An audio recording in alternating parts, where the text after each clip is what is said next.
And life, the beauty of life is the fact that it will end. And you should enjoy it while it lasts, not wanting more. Like the message this children animation beats most real life Hollywood I've seen in a while. All this MC, all this Marvel, Disney. Hello. Hi. Good day to you. Thank you for stopping by. This is Novels and Bits, and it's Shizova Katie here with you. Oh my goodness. Trying to sound like it's a radio and an official opening is just so meh. Either ways, thank you for being here with me today. Today, we have our first guest. He is my cousin, my brother. I love him a lot. So, how I got him to agree to this was, I just said, come over to the BQ. I want to talk to you about something. And he's all like, oh God, what is it? And he doesn't really want to come, but he ends up coming. And we have this conversation, and it's an absolute beauty. There is so much to take from here, including how to tell a story, like a story that is engaging, the reason for characters and world building. We just generally riffed about stories here, and it's really cool. But most importantly, also, we talked about how to support creators and friends of ours who are in this creative space. And we want them to keep showing up because we, as creators now, we recognize it's not easy to do so. So how do you support your friends who are creators? So this is something everyone can take something from, and perhaps also share with your friends, because I feel like, unlike my other episodes, this episode really is special. Like, why is fiction good? How does storytelling sell? We cover all those things. And I am going to keep asking because it's normal for us as human beings to forget. So we need that gentle reminder consistently. I want to ask you to please rate this podcast wherever you listen. We want to reach our people, Abby. So please, if you're listening on these platforms, rate it. Rate the podcast. Tell someone about it. Leave a review. It really helps this podcast gain visibility and so that more and more people can discover it. Thank you. So now you can listen.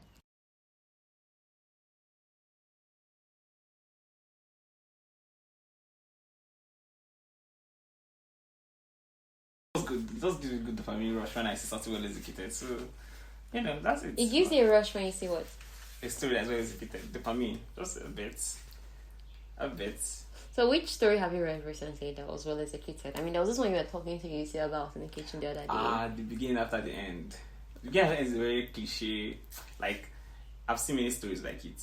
That has that setting. That whole fantasy, adventurers going down the dungeons. But the author willingly put all the cliche things, elves, dwarves, those typical things we see. But instead of focusing on the generic thing everybody has seen, he now started focusing on the characters.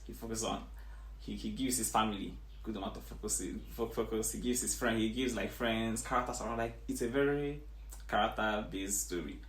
And if in a novel and in a story, character is the most important thing, not the story itself. So because all the characters are so likable and so well written, the story does exploded like that. So you're saying that if I want to get people's attention, I want to focus on a character. I want to make them like a person, root for a person.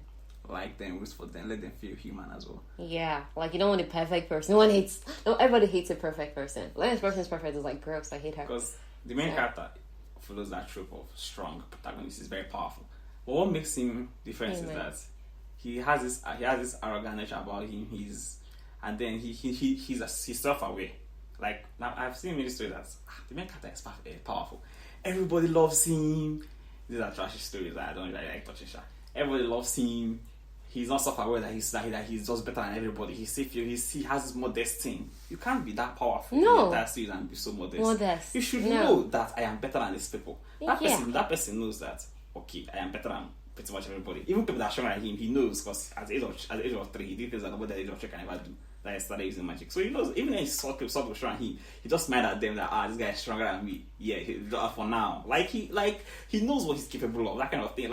So he thinks, well, he's not a bad person as well. He cares for his family. The way he loves his family is very good. He has a little sister. His banter with his friends, very entertaining. So all this things just make him like him, despite him being, probably one of the strongest. But there was very good. There's a good enough reason for that. because of where he came from and everything, his background and his past. Oh gosh, I really like it. So I mean, like, why do you think anime is fiction?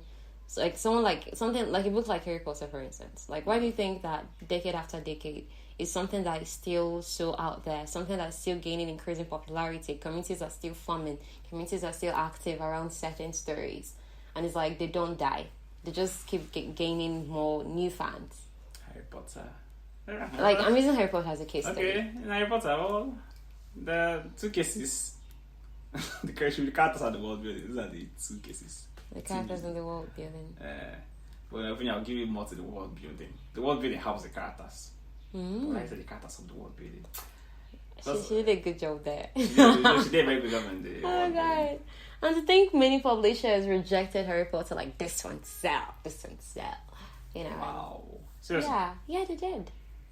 She was a single mom trying to make a way for her and her son. Yeah, everybody knows her story. J.K. Rowling. Okay. Like, for me anyway, I think when it comes to fiction and why I'm so passionate about it is that there's just so much lessons to learn from fiction. And it doesn't feel like you're getting schooled. In real life, when someone calls you and you're like, be a good child. Don't do this like this. Do that. Don't do that like that. It's always like, okay. It's not like, I mean, I hear this moral instruction all the time. Can you just get out of here? But when someone is telling about a story and then there's this person and then you're seeing yourself in that character, you're like, ew, why does that feel like that character is me?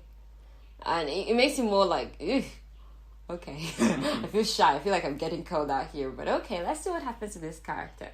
And then maybe when you hear the end of the character, and sometimes it's good, you're like, oh, okay, so if I maybe make this change this character makes, maybe I could have this end result. Or if the character ends up in a bad way, you'd be like, okay, so if I don't change, that could be my end. Okay. Yes. Yeah, that's Trust me, no matter how old we get, like, stories have that way. I mean, that's why marketers sell true stories. Like, oh my gosh, I feel your pain. How do you manage this? Gosh, imagine, and this could be like they show you the possible end result of it, and be like, and then they show you the possible end result of it if you were to get that product, and they're like, I should get that product.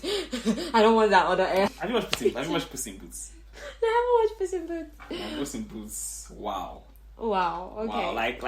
Hey, I don't want to spoil it for you. No, you can. Just go ahead. Well, the basic gist about it is that the Puss in Boots is an arrogant adventure cat now, always having fun, always, always. I know his character. His character. Everyone knows his character. The point is that in this movie now, when he died one more time, he died in the beginning, like he was fighting one giant. He was having, but he defeated the giant and everything. Very beautiful and animated fight. When he won the giant now, he was now in hospital after dying. That was like, that you're now down to your last life. In this, obviously, this is a fairy tale setting now, because this is a universe of Shrek. Yes. So Shrek universe. He literally has 9 lives, and because of his reckless life, he has now 8 more lives left, and he now has 1 more life to go. And then in the process, a bounty hunter now came for him.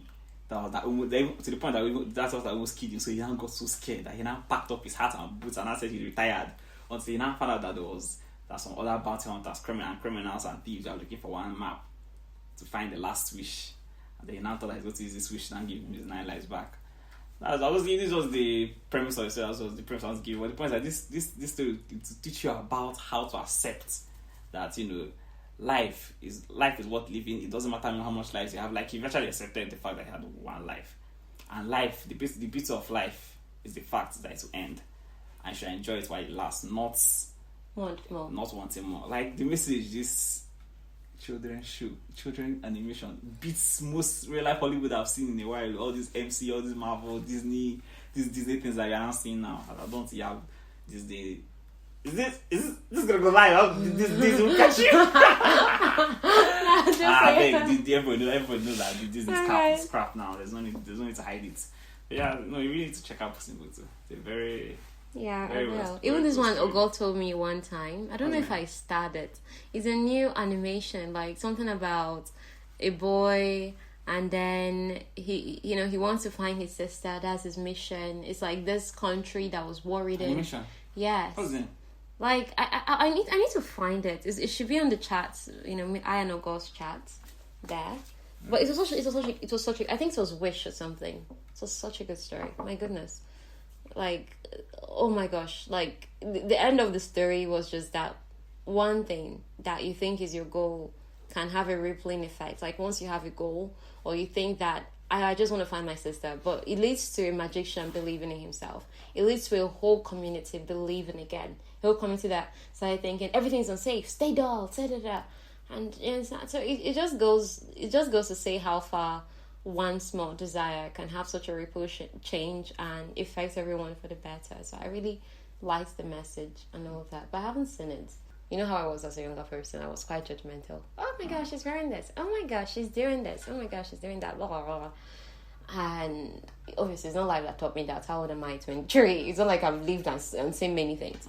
But it's through books and everything, I was able to have an idea what might be other people's reality and why they're making the kind of choices they're making. Yes. And I'm less judgmental. I'm more accepting. Stories. Exactly.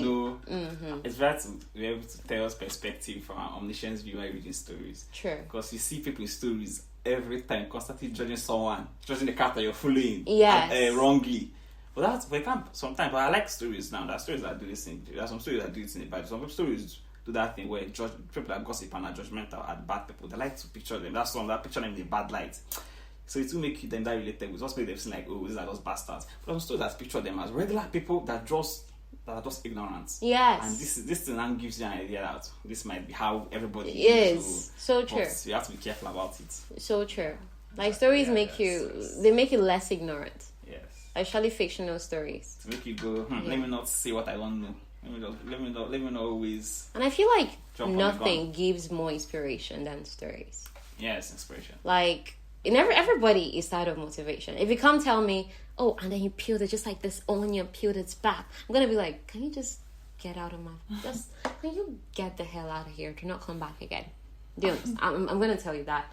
But when you come and tell me a story about what you're trying to say, and I have it, I'm like, man, that's just like shedding skin and starting anew. Obviously, what I just said is like a motivational quote, but it came from inspiration, right? Than just like you're trying to motivate people. What are you doing? You understand? Now, Chinese stories inside there. Yeah? Lots of motivational books now, Chinese stories. Now. A lot of stories. Like personal stories. It's salt added to make it more spicy. Honestly. That one's there. I feel a lot of people now who even sell motivation books are those that the world have regarded as so inspirational that they just have to share their story. Yes. Like, it's no longer a random person coming to share motivation from other people's story. It's a person that, oh, this happened to me. So I'm sharing this, and it's now inspiration. It's like, hey, come with me. Because I shared this on my status the other day. Like, motivation is like, hey, that's the way, go there. Motivation, inspiration is like, hey, come with me. And I'm like, so which one would you rather? Although somebody was like, would you do for me? Like, somebody replied, like, we posted it on their status. I was like, what about, you can't do for me now. Like, I don't want any of them to do it for me. I was like, people tire me, Sha. Oh my God. Because I feel like there needs to be a constant reminder of why are we doing this? Why are we invested in telling stories? Do you understand? Reading. And reading and experiencing and... Intensively. Okay, yeah. Okay, I think this is a good one that just came to me now. I mean, Kathy's podcast, I love Kathy Hello so much. So Kathy's podcast, she's always having someone every other episode. Maybe she features, she holds this one by herself. Then next episode, she invites somebody, she has a guest, and like that. So on one of her podcasts, and one thing I've noticed, not on her show as a whole, is there's always somebody promoting a book. Every other podcast, that's how it looks like. Someone's always promoting a book, and she's always like, go read it. I've read this one. I've read the other book you read. And I'm thinking, many of these books are like memoirs and inspiration, and I read more of fiction. Let's be real, I read more of fiction. So I know the chances of me reading most of the books she's asking us to. How old is she with other people now? Yes. So that's not from the times where fictional books got. Fictional books are not popular around like from maybe early 30s down to 20s. If you look at booktubers now, many of them are quite young. Even booktubers. Oh wow. Like that 20s, early 30s. Just few that you see. No wonder maybe something like my podcast doesn't exist yet. Yes. Oh, like, because I feel like a lot of something like my podcast is going to exist come 5 years from now and stuff. Yes, and I'll be leading. Oh my god! Because I was surprised that something like this wasn't already done. You know, that kind of thing. So, anyways, one thing I've noticed is she's always talking about many of these guys on her show promoting this book or promoting that book, and she was like, "Oh, go read it," and I'm like, I know I'm not gonna read most of this, but you can tell me about it. And the thing is, on most of her shows, on many of her episodes, she always refers to one of the books, like, "Oh yeah, I read this guy's book, and he shared a story of how they went here and how they went there." So it just goes to show you that she would just read the entire book and tell you the lesson. I'm like, it's not better than for me to go and read it. That was better, in my opinion, in non-fiction. That's. Well, in fiction too. I mean, that's why I created this. Because, I mean, there are millions of books in this world. Billions even.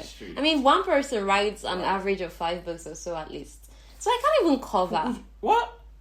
Like, do you know, okay, let's say, do you know how many books I'll probably gist in a year? There are how many weeks in a year? There are 52 weeks in a year. And I go 5 weeks for a stretch. And then I take a break for 2 weeks. So that's like 5, 2. So let's say for an average of 40 weeks, I show up on this podcast. Do that. Do you understand? And the average of 40. So I literally have to only read and just an average of 40 books a year for this podcast. Jesus Christ. No, that's not a lot. In 6 months, I finished reading 40 books as a track record. I never really count it. Okay, number of books. Okay, no, that's the thing. I've read 40 books in 6 months before. But no, reading is not the job. The job is actually writing the script. That's why you say it. That's yeah. No. It's not so much. It's really not. If you start taking record of how many books you read, it's just like you notice that you actually read about as much. Or you listen or you consume as much content, because we consume so much content. We always do. I mean, the other day I checked how many liked videos I had on my YouTube. It was like 5,000. Like, where did I watch 5,000 videos? I'm like, you can check the amount of videos you've seen. Like liked videos, like it's just part of your data on the YouTube. And I saw 5,000 videos. I'm like, wow. That I've liked, not that I've watched. Okay. And I don't know when I started liking videos. I became aware of when I started liking videos in 2020 or so. So let's say I've been watching YouTube before then, and I wasn't liking the videos. I made that to be liking videos. Come on, this will put effort. I swear. And even subscribe. I make effort to subscribe too. When I'm like, this person is good, I want to be part of that community. I always make an effort to like and subscribe. Rather than looking for the person every time. If I don't look for somebody more than 10 times, I don't say I just have to subscribe. The funny thing is, the thing is, when you have an interest around something, they bring in similar people in your category, and then oftentimes, obviously, we don't really check them out. But then, if I happen to accidentally click, and the first 2 minutes got me like, ooh, I'm like, okay, I need to subscribe. You did a good job catching my attention, holding it for 2 minutes, and the fact you did so much research and stuff into this, I have to follow you. It's good. I get it. So, I don't stack my phone with people that I've subscribed that I'll never watch that videos again. I can no matter how good the channel is, sometimes I can never be interested in that one video they made. Then after that, I'll stop being interested in the other videos, because that one video was what I needed at that particular time. But you do know sometimes that inactive numbers help too. Inactive numbers? Inactive numbers help too. Subscription numbers. Like people subscribing, non-active stuff. Exactly. Really? Because if, let's say, for YouTube channel to start earning money, they need 1,000 subscribers and about 4,000 watch hours. You understand? And the truth is, a channel might have 4,000 watch hours because maybe a particular video goes viral and many people watch it, but a lot of those people won't subscribe. And let's say you have 300 subscribers, you will not make money out of that video, no matter how much popular it keeps getting, if your follower count doesn't rise. So even if I subscribe and I never could come back to your channel, which is unlikely, because whenever I post something, it's going to appear on my feed. You understand? The fact that I just subscribed and it's there, and maybe there are like 100 or 200 more people like me, and then maybe there are 800 people who are following you actively, but likely it's more like 200 people. your 10. Like, you know that 80-20 principle. It's likely 200 out of 800 of your followers that'll be making you money. Do you understand? But my point, the rest of the 800 are just subscribed. And it's helping your life because you needed that 800 people to make that channel count up to 1,000. So these are the things that creators need. So in as much as we try not to be aware of numbers, sometimes you're like, oh my goodness, I need numbers. Like this morning, I was so nervous about numbers. And I noticed I was all consumed with trying to advertise my podcast. I'm like, whoa, Zobs. You're not even up to a month in this thing. Why the hell? And this is something you're looking at staying in for 10 years. What's this pressure? Just keep talking to people about it. Like, just have fun with it. And create. Because for God's sake, I haven't created anything new. Because I've been marketed. My goodness. So, no. That sort of thing. So, that's the thing. So, this is why I created a channel like this. Settling it back again to why we drifted off to Kathy. Is just so that people have a place that... Okay, I really like stories, but I don't have a lot of time to read them. Now they can read it. Now they can visit those characters, be with them, get something out of it, and then it can inspire something in there that's already happening in real time. Yes, yeah. Exactly. I mean, the last Thursday trivia I did solo, that I talked about it. I was like, please, you guys should know this is a summary. You have to, if you feel like you should read the book, go read the book. Someone like me, even if you spoil the entire movie for me, and something about that movie got me, I'm still gonna watch it. So that I'm spoiling it entirely does not mean you can still not go and read it, because a lot of conversations you're missing out on. A lot of characters I did not mention. I only just mentioned the pivotal ones. Do you understand? So go and read. Like, I wouldn't encourage you, can't read it. Do you get? Because you'll still get more when you read it by yourself. And all that. So that's just it. Maybe you should listen to the other Thursday trivia I did. The one I did solo. The other Thursday trivia is only 10 minutes. So you should listen to it. It's actually really nice. So is there anything else you want to add before I leave you to go and do your software stuff? No. I was just thinking. No. What are you thinking about? Do you grasp the concept of pacing? I know many people like to criticize. I like talking about pacing, but pacing is one of the most difficult things to grasp in a story. You can always feel something is going or something. Like, if you're enjoying a story very well, you know that the pacing is really the reason why why you really enjoy the flow. But if something feels off, you know that it's pacing that is off. But can you put your finger on it? The last book I read, it was a historical moment. The entire story happened in 1 week. No, pacing isn't the time. It isn't the time it takes in real life. It's how the author puts certain events. Like, let's say now, bad person can be like, let's say, oh wow, one moment, everything is so intense and action. And next thing, nothing happens for a while. Next thing, nothing happens for a while. Auto will now take a while to now, and you are still investing in that action, but Auto didn't take it down slowly. It's like as if it was action proof. So that cool down moments now feel boring. You now want the action to come back again. Or sometimes it actually be too much. You now be like, oh my god, the action should stop. Let's cool down. That's why I get this, because when I was a younger writer, like, I started writing. I wrote my first fiction piece when I was 6 or 7, and I remember then part of my mindset, obviously we started with short stories, the whole 5 stories in one. I haven't lost a big notebook then that my dad got for me to write stories. Yeah, let's forget that. So a good time. So one of the things I remember I did, was that part of the book, when I said practicing how to write full novels, because, we kept gravitating towards this thing. I was already in like late primary school, just as one then. I remember that I would write. I was 9, 10. I would write. And it reached a part of the book. And then I felt like, okay, something's not supposed to happen in all the parts. Because in my mind then, when I read books, I noticed that there's some parts that seem slow and dragged out. So I thought that to imitate that, there had to be a part of my book that is intense action, then a place that is slow and dragged out. It's now that as I got older, I realized, that shouldn't exist in a good book. Every part should have something spiked, but also normal. Because life sometimes, real life, there's also nothing happening in a while. Some days you're just going about routine and it's all normal. But then there's always a little spike in every day that leads to the next thing. Yeah, so you shouldn't always be spike. People are going to be like, this is unrealistic. But, there should be like, okay, mundane times that leads to that. Mundane time, yeah. The dialogue. The dialogues that lead to things. Yes. The dialogue should be like, yes, during mundane times, the dialogue, yes, obviously there are chill moments, but then there's some if you also put in subtext that can, how do I put it, that can be a setup to something that happened, be that something that set up to something that happened like in the future. Puzzles are very hard. It's very, very hard to even get the kids. Not exactly. I think the whole thing starts with characters. Yes. You would say character. I mean, if you are like, this character thinks long term, then like, that means this character would have probably dropped it clear. Yes. And it helps you. So if you can think from that character perspective, it's going to help you. Now, this feels more like fiction writing class than a fiction. That's true. We'll talk about that later. Oh my god, this is so cool. But it's I think it's enjoyable. So yeah. So generally, fiction is a lot.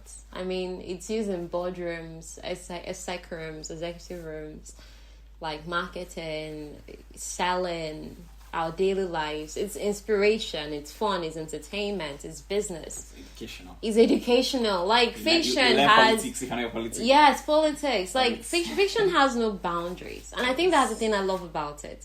It's for anyone and everyone. So, and I think this is why I'm going to do this for life. I mean, God permitted me. I'm going to do this for life, and He permits. So, yeah, thanks for hanging out with me today and this. So this is the end of today's podcast. Thank you really so much for hanging out with me today. And I am sorry about the low volume of today's podcast. This was before I had a microphone. And either ways, I really do hope you enjoy this. This is how me and my brother and generally my family talk, or my friends really. So there'll be more episodes like this, but definitely Mondays are fully gist. It's just those days we'll have episodes like this. And either way, I really love you. Thank you. All right. See you next time. Bye.